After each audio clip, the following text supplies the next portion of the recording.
Oh boy, what am I at here?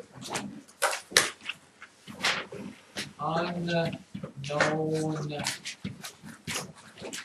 factors.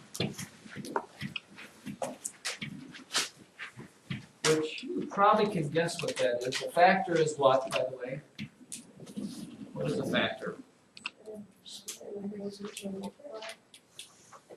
Somebody said it out there, but I didn't quite hear it.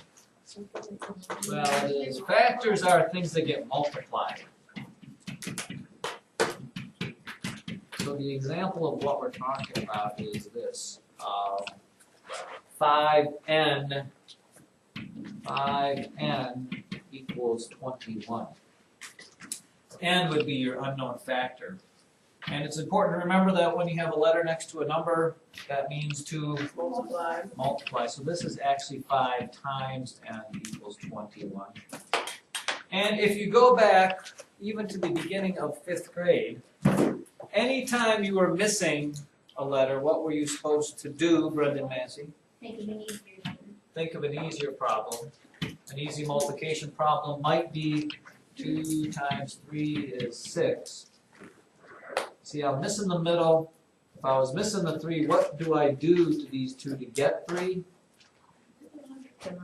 Divide. Which will be, anytime you have an unknown factor, it will always be division.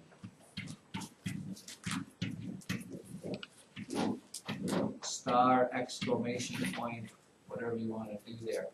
Now, the interesting thing about this problem here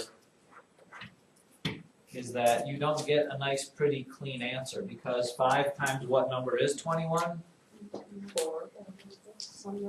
Yeah, exactly. So you actually are going to have to do that division. You're going to have to say, okay, 21 divided by 5, and I would say leave your answer as fractions.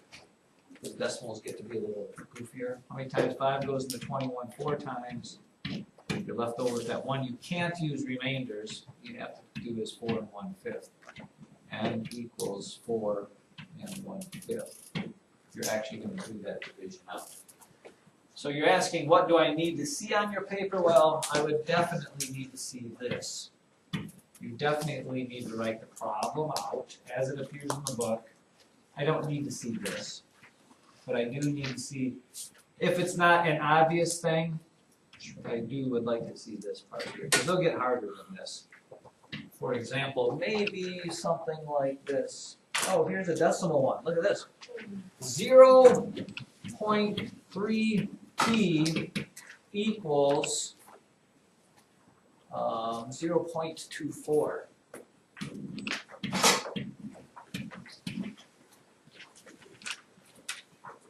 Now, in this case, ladies and gentlemen, this is where people get mixed up. Because decimals, you can divide either way.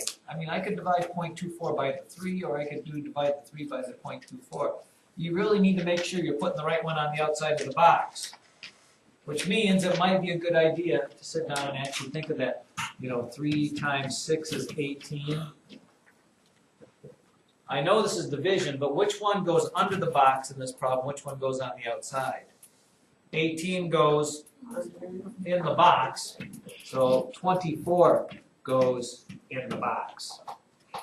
If I was missing this here, 3 goes on the outside, so 0.3 goes on the outside. We still struggle with decimals here. How do I do this problem here, CJ? You have to move the decimal over one place just to make it a couple number. Right. You move this one over to make it a whole number, which means that you do the same number over here. Don't go all the way to the end. It just goes right there. You go straight up. 3 goes into 24 8 times. And it would always be nice if you just write t equals this. 0.8. 8 times. 8 times. Is there another harder one you asked? Is there another harder one? Oh yes, how about this one? 0.8 equals 0.5x. Don't let what side the letter is on confuse you. You're always going to divide by the one that's by the letter. Now, if it confuses you, you could always switch it and write it like this because it doesn't change anything. Okay, but this is the one that's always going under the division box. 0.8 is being divided by 0.5. And same thing is true, move the decimal, and you have to keep adding zeros till it works out. 5 times 1, add a 0, 5 goes into 30 6 times. So the letter X equals 1.6.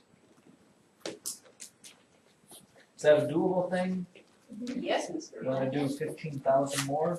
No. Whoa, where's the love?